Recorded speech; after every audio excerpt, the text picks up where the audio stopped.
درود و سرود و ترانه نثار همه شما باد، شنونده های عزیز کند FM و صدای تئاتر. دوستان عزیز، چون همیشه در طول برنامه صدای تئاتر شعر و سرود و لطیفه های هجوی را در اجرای هنرمندان تئاتر کنیبادام با هم میشنویم و در آخر چون که در برنامه گذشته مصلحت کرده بودیم، امروز در مورد فرهنگ عاموی یا پاپ کلتور صحبت خواهیم کرد. با ما بمانید.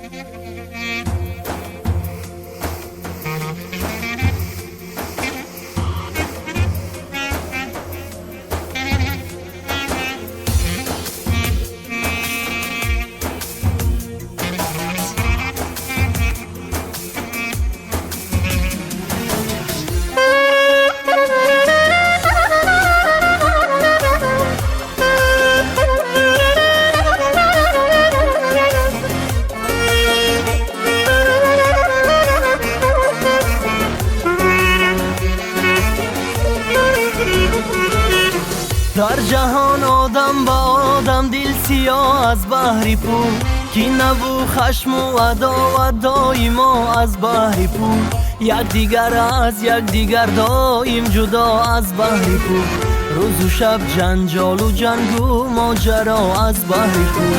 در جهان آدم با آدم دل سیاه از بحر پول، کینه و خشم و عداوت دایما از بحر پول، یکدیگر از یکدیگر دایم جدا از بحر پول، روز و شب جنجال و جنگ و ماجرا از بحر پول. پول نباشه در برات هیچ کس نمیدهد سلام، نه که مهمان دوستی و نه حرمت و نه احترام، نه ضیافت نه مراد نه که چای و نه طعام، دایما برپا شود هر مدعا از بحر پول. پول نباشه در برات هیچ کس نمیدهد سلام، نه که مهمان دوستی و نه حرمت و نه احترام، نه ضیافت نه مراد نه که چای و نه طعام، دایما برپا شود هر مدعا از بحر پول.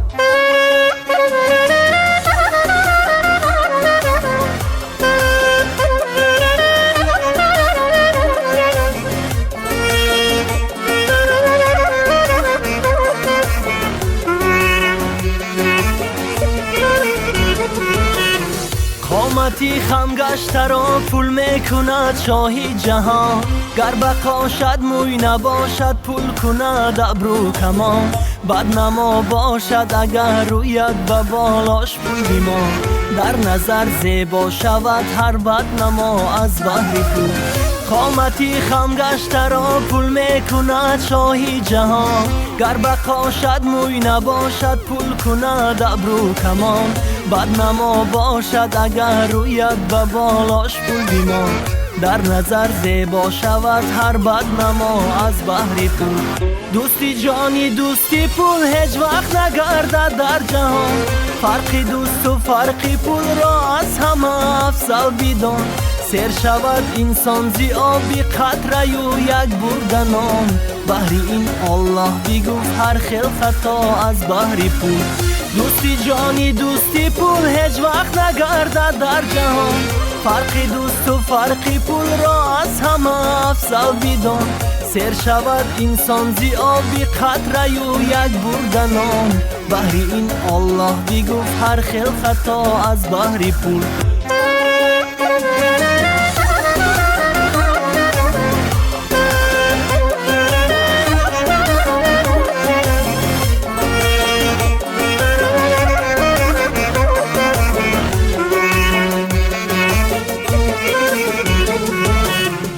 یادآور میشم که شما برنامه صدای تئاتر را میشنوید و حالا با هم شعری را از الهام سامی در قرائت باهیر بهادرزاده میشنویم.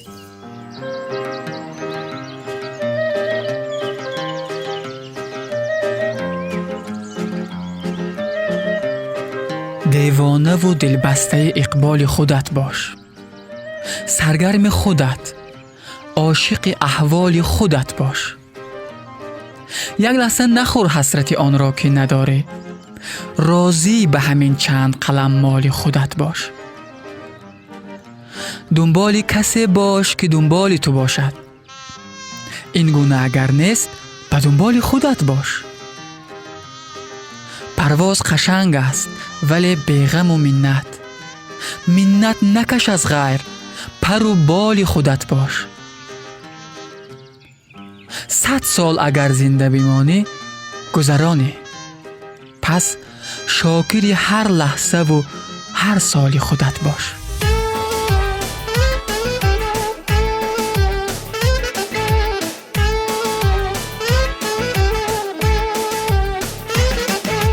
به دنیا آمدی نی رنگ دنیا را نمیدانی. تماشا آمدی طرفی تماشا را نمیدانی. زی ساحل سر به دریا میزنی چون کودکانی خواه. زی بستن دانی تزی سنگ دریا را نمیدانی. ای نمیدانی، آه نمیدانم. ای نمیدانی، آه نمیدانم.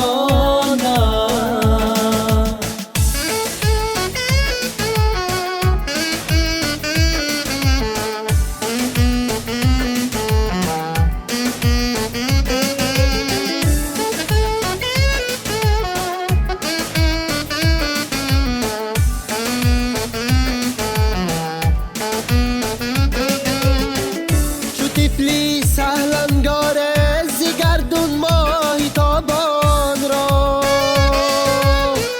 تمنا داری بود داغی تمنا را نمیدانی. مکافاتی عمل می جوی هر جای که پامانی.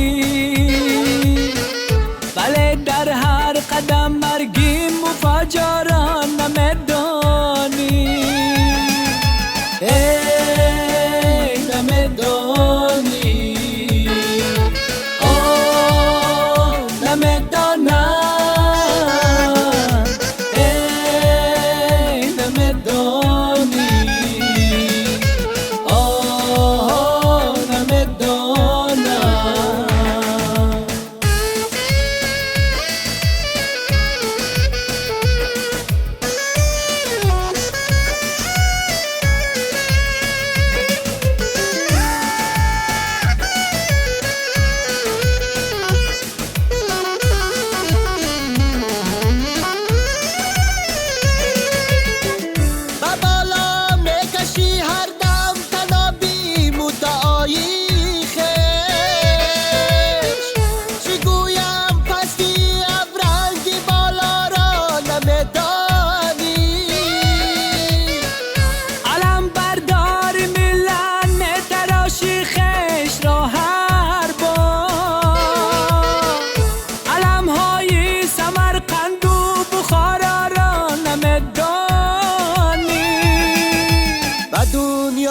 آمدی نی رنگی دنیا را نمیدانی.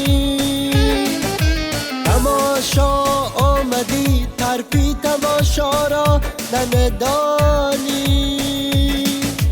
زی ساحل سر به دریا میزنی چون کودکانی خواه. زی بزدن دانی تزی سنگ دریا را نمیدانی.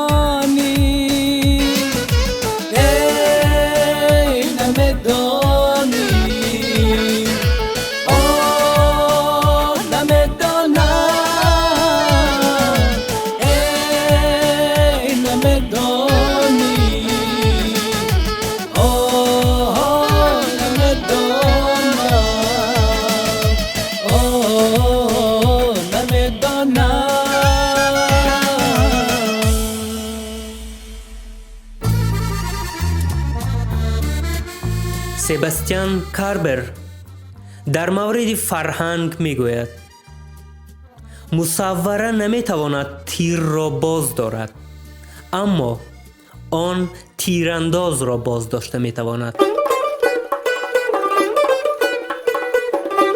شعر هجوی باهر بهادرزاده را زیر آهنگ فرهاد صدیقوف با صدای فرخ وحیدوف میشنویم. با جیب خالی تا کی خار میشم، کنون در جستجوی کار میشم. با جیب خالی تا کی خار میشم، کنون در جستجوی کار میشم. ز خواب تنبلی بیدار میشم، ز خواب تنبلی بیدار میشم. منی با دست و پا پولدار میشم، منی با دست و پا پولدار میشم.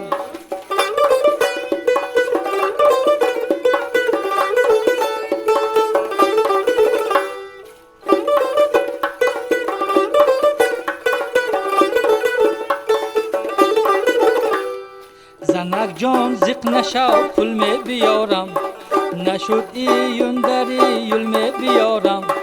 زنک جان زق نشو پول می بیارم، نشد ایون در ایول می بیارم. ابی ذات لمن گل می بیارم، ابی ذات لمن گل می بیارم. منی با دست و پا پولدار میشم، منی با دست و پا پولدار میشم.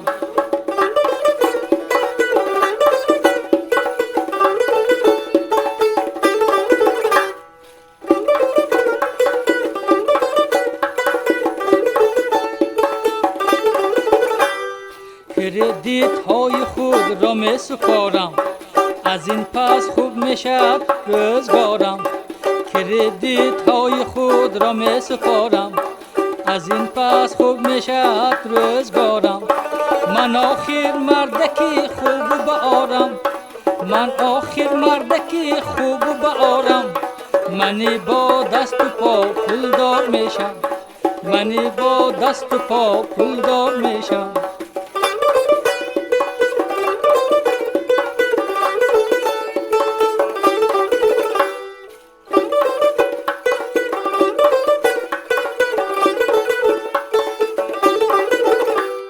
نه بیمارم نکر نگون گلالم، صحتمندم از این باید ببالم. نه بیمارم نکر نگون گلالم، صحتمندم از این باید ببالم. دیگر از بی پولی هرگز ننالم، دیگر از بی پولی هرگز ننالم. منی با دست و پا پولدار میشم، منی با دست و پا پولدار میشم. منی با دست و پا پولدار میشم، منی با دست و پا پولدار میشم.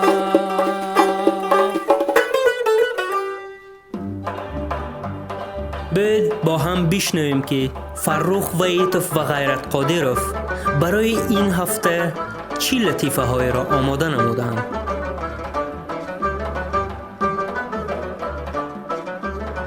زنگ سیوم در وقت انترکت این معنی آن را دارد که در نزد بوفت باز تئاتر هست که کار میکند.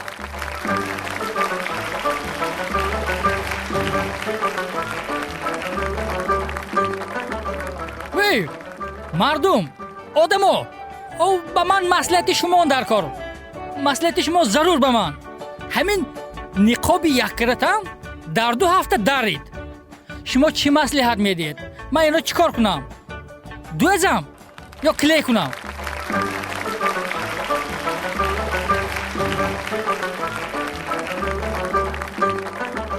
تمام دنیا تئاتر. نامعقول کری ما سیرک به قوامونگی همه ما.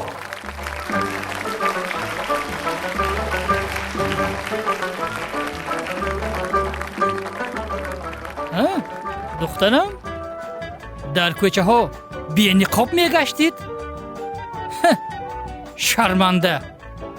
من توی این خیل تربیه کرگیم نه.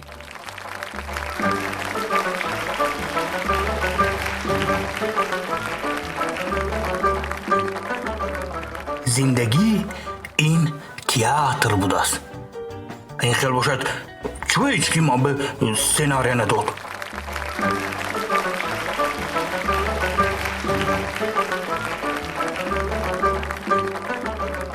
امروز بابام پرسیدم که بابا همین قشلاق ما و کرونا ویروس میبیاد می گویم بابام میگن که بچم قشلاق ما و اسفالت آمدگیش نه، سویت آمدگیش نه، گاز آمدگیش نه، نخواد که کرونا ویروس بیاد.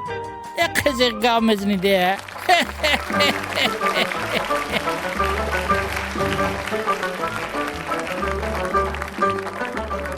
اینک اعلان به تئاتر کودکانه هنرمند لازم است که فشار خونش بالا باشد برای اجرای نقش سینیور پمیدور.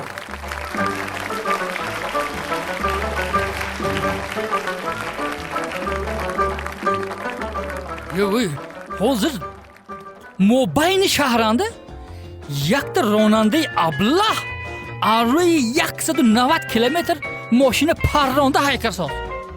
این خیلی دیوانه ها کجا پیدا میشدن در شهر به یه بزور افغان کار گذاشته برفتم توبه.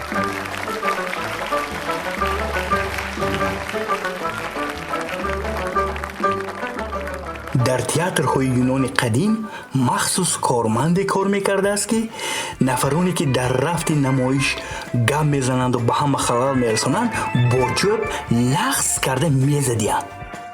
عجایب. دیروز به تئاتر خودم رفتم و با چشمان خودم دیدم که به تئاتر ما هم انا همین نوع کارمندا لازمند. بیهوده نمیگویند. در یونان قدیم سیویلیزاسیون خیلی پیش رفته بود.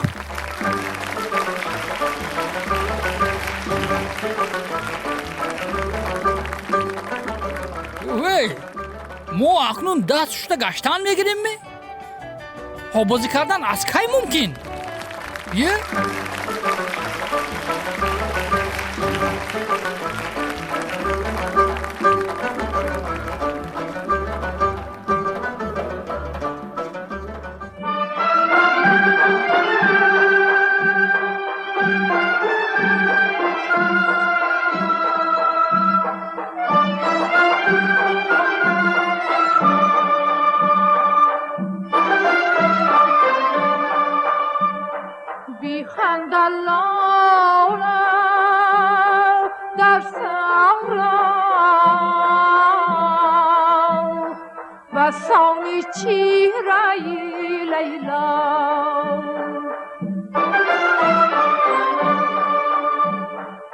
خندد لاله در صحرا و سان چهره لیلا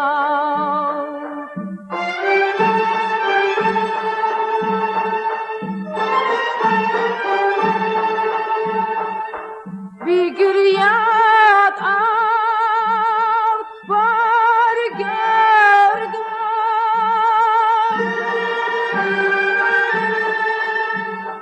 بسان دیده مجنون بسان دیده مجنون آی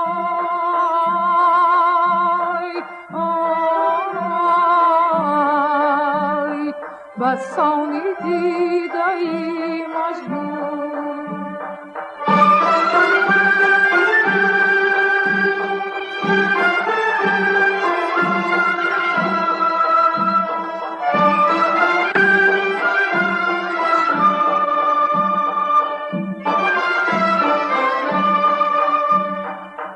آبی جای حسد همه بوی گلاب آید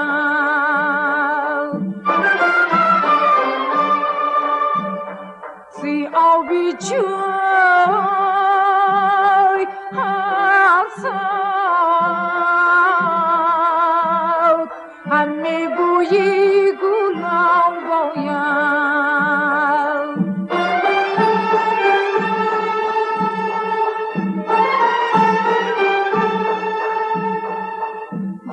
شست از پیندای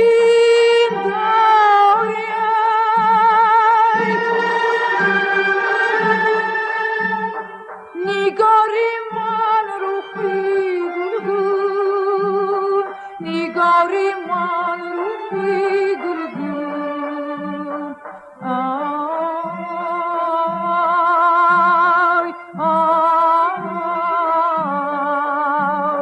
نگاری من روحی گلگون نگاری من روحی گلگون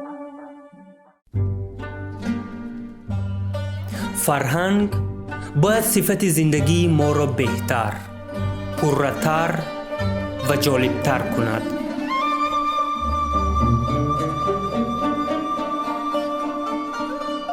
فرهنگ عاموی. کلمه فرهنگ در زبان ما معنی‌های زیاد را ifade می‌کند. ما درباره آن فرهنگ صحبت می‌کنیم که آن را روس‌ها کلتور می‌گویند. ریشه‌اش از زبان لاتینی بوده، معنیش کشت کردن است. یعنی کشت کردن تخم اندیشه در ذهن انسان. با واسطه فرهنگ در ذهن آدمان تخم کشت کرده می شود که دیرتر میوه های آن در رفتار و گفتار ما حاصل می شود یا انعکاس می یابد. در شنبه گذشته ما در مورد تأثیر صنعت به انسان صحبت کرده بودیم. اگر نشنیده مانده باشید می توانید از یوتیوب کانال تئاتر کانی بادام یا سامانه تئاتر کانی بادام .tj آن را پیدا کرده بشنوید.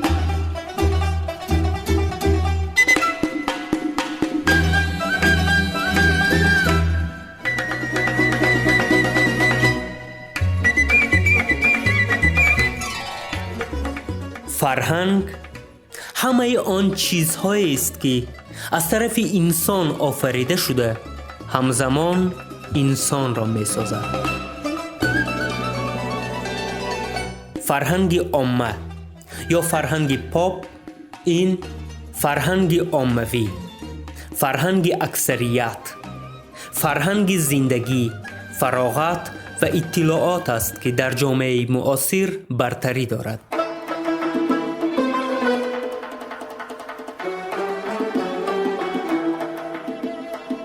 خصوصیت‌های کلیدی فرهنگ پاپ این دسترس و فهما بودن آن است. مدت طولانی فرهنگ به الیت و خلقی تقسیم شده بود.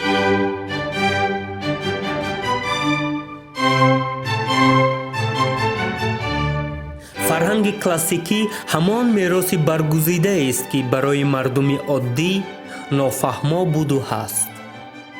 با آن شاهنامه و مثنوی، میراث شش مقام، اثرهای موزارت، وان گوگ، پیکاسو و دیگر نمونه‌های میراث ادبی و فرهنگی ایجادکاران اصیل داخل می‌شوند. فرهنگ خلقی باشد برای اکثریت دسترس و فهما است. آن افضلیت‌های خود را دارد. معیارهای اخلاق و فلسفه در شکل سبک و ساده پیشنهاد کرده می شوند.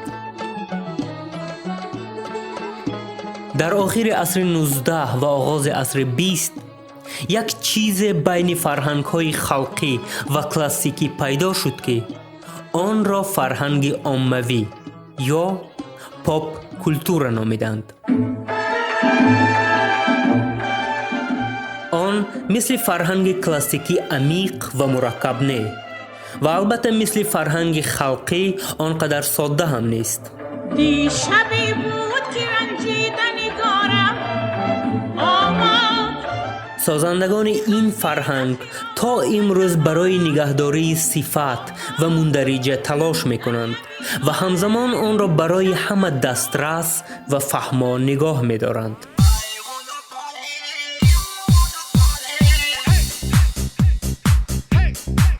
یک زمره از فرهنگشناسان معاصر بران عقیده‌اند که فرهنگ پاپ نسبت همه فرهنگ‌های دیگری تاریخ انسانیت نهایت ساده، کم‌ارزش، بی‌رحم، فحش و هوسمند کننده عیش و فراغت به حساب می رود.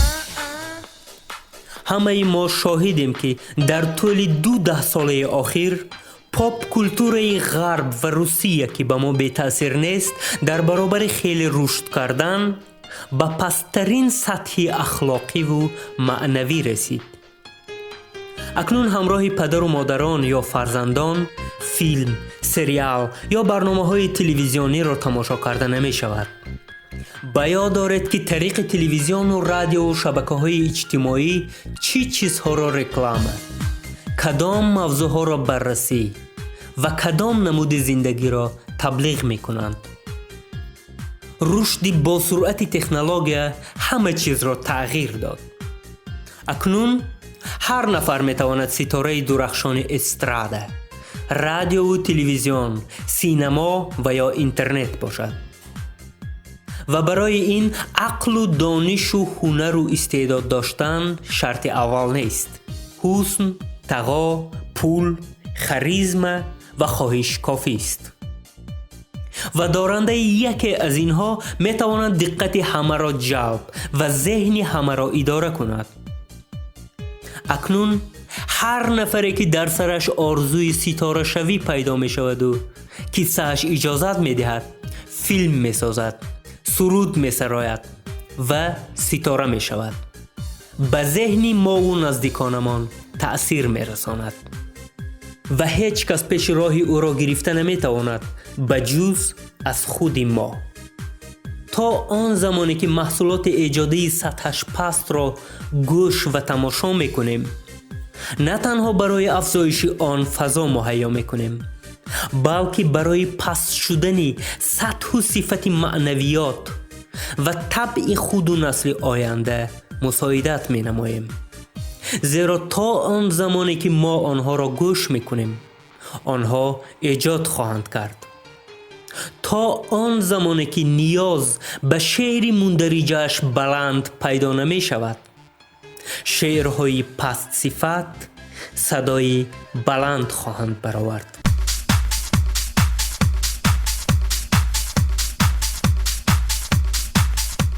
در مورد مضمون و مندرجه I make you woof like a dog.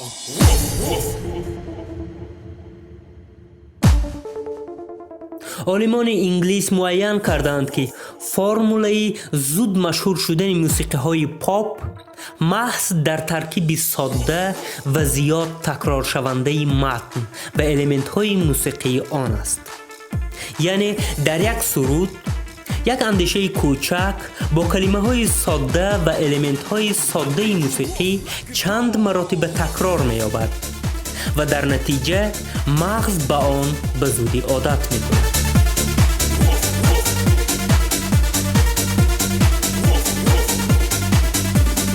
سرودهای دوست داشته‌تان را تشخیص کنید.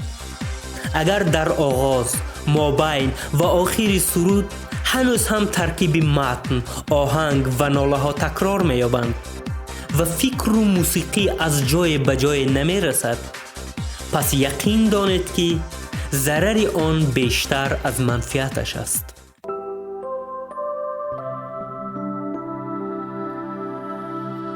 کار مغز سر را در مثال دو جمله دیده می براییم. جمله اول: تو غمگینی. جمله دوم: در ابر تیره چشمان تو آهنگ باران است.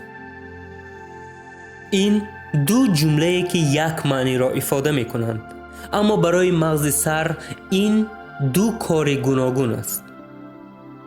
برای شنیدن، خواندن یا تلفظ کردن جمله ساده تو غمگینی، مغز سر کار ساده تری را به انجام می رساند.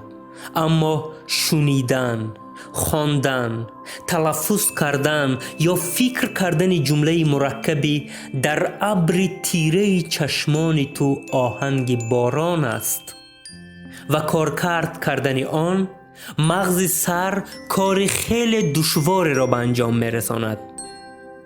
محض همین خیلی کار دشوار و مرکب برای رشد مغز سر و مشق قابلیتناکی آن نه تنها لازم بلکه ضرور است.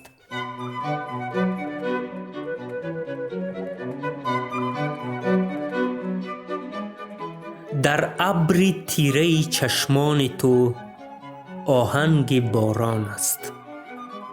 بار سیوم است که این جمله مرکب را تکرار کردم و اگر مغز سری نفری از شما برای کارکرد آن دشواری کشید و هنوز هم شما معنی آن را به پرگی سرفهم نرفته باشد، پس این صحبت محض برای شماست.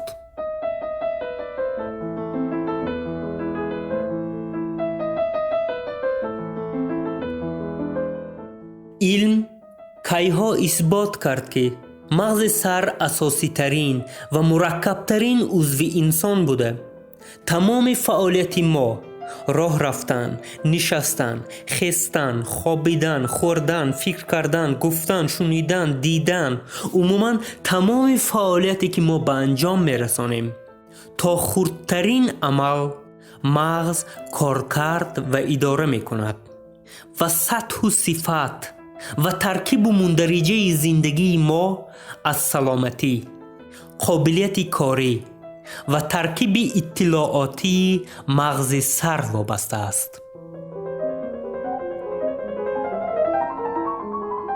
مغز سر آدم ناآموخته نمیتواند. شب و روز، همیشه، حتی وقتی که ما هیچ کار نمی کنیم، وی کدام یک اطلاع را قبول کرده کار کرد می کند. ما مغز سر را اداره کرده او را از قبول کردن اطلاع باز داشته نمی توانیم.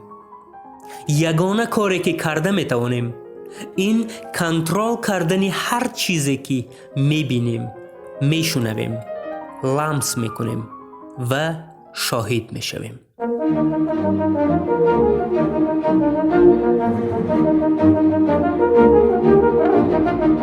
تماشای فیلم های فهما، شنیدن متن های تکرار، آهنگ های ساده، شوخی های فحش و از میان پایان تنها سازندگانش را به مقصد می رسانند.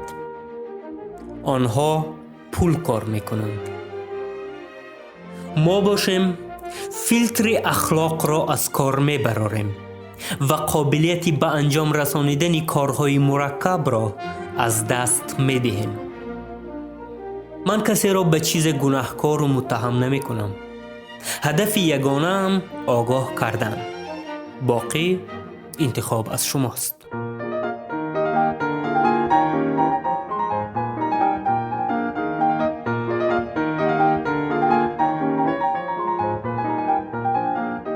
آنهایی که میخواهند مغز سر را رشد دهند باید از هر عمل تکرار دست کشند.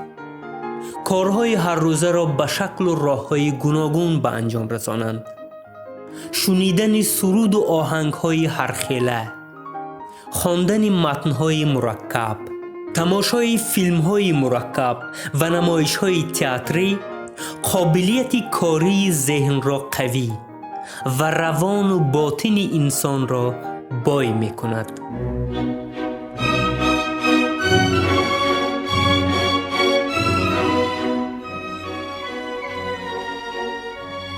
یادرس می شویم که تئاتر بهترین واسطه رشد تخیلات، مشق ذهن، فراغت معنوی، احساس و لذت صنعت زنده و اطلاعات مفید است.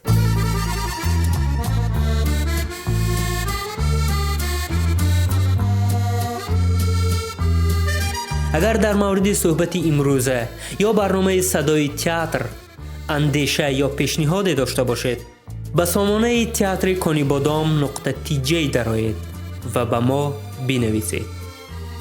برنامه را برایتان آماده نمودم فرهاد غفارپور. صحتمند و هوشیار و آگاه بمانید تا شنبه آینده.